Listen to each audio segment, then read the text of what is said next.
Ce samedi 21 janvier 2023, Xavier a remporté la 4e édition du Quiz des champions sur France 2. Celui qui avait déjà participé à la 2e édition s'était, à l'époque, incliné dès la 2e manche. Il revient auprès de Télé Loisirs sur ses impressions et son parcours. Le champion des champions.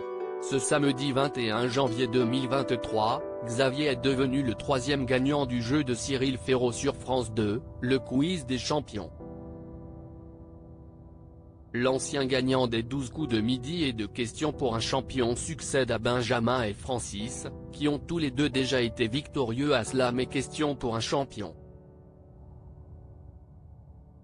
Lors de ce prime, il est notamment venu à bout de redoutables concurrents comme Enzo, Arthur ou Marie-Christine. Il s'est confié à Télé Loisirs sur son ressenti après cette victoire. J'aurais pu faire mieux la première fois. Télé Loisirs, vous aviez une revanche à prendre après votre élimination rapide à votre premier quiz des champions? Xavier, oui, j'avais à cœur de faire mieux que la première fois. J'étais parti lors de la 2e manche qui a un côté très aléatoire, on peut faire un très bon score ou complètement passer à côté.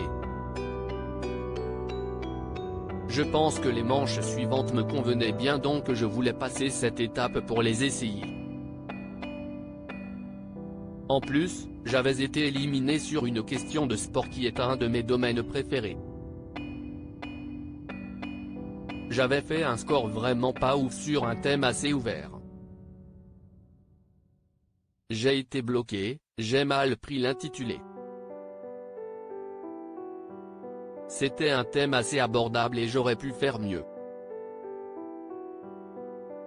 Seuls des champions de France 3 avaient gagné le Quiz des champions. C'était important de faire briller l'image du jeu de TF1. Oui, il y avait aussi un peu d'ego pour défendre les 12 coups de midi. Les 3 premières fois, il s'agissait de gagnants de questions pour un champion et Slam. Même si j'ai aussi gagné la cagnotte de questions pour un champion, je m'identifie plus aux 12 coups de midi et je suis content qu'on n'ait plus gagné. Vous vous attendiez à devoir affronter Sébastien en finale?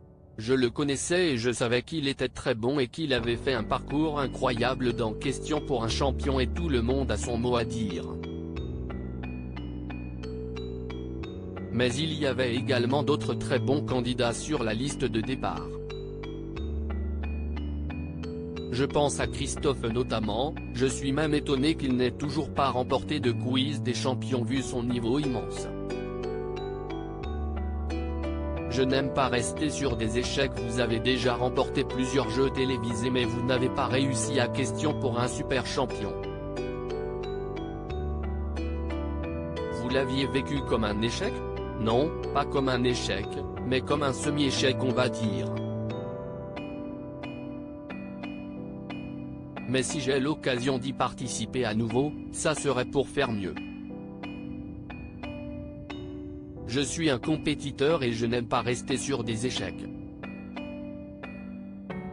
J'ai quand même eu l'occasion d'en gagner une, ce qui est déjà pas mal, mais pour la prochaine fois je compte faire mieux. Avez-vous d'autres projets d'émissions télévisées dans le futur? Pas spécialement.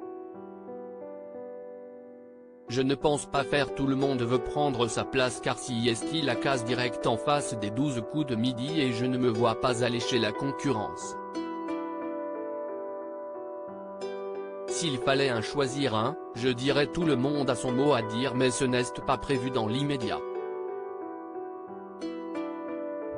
Mais il ne faut jamais dire jamais. À lire aussi, les 12 coups de midi représentent un tiers de ma vie. Xavier se confie sur ses 10 ans de participation aux jeux de TF1.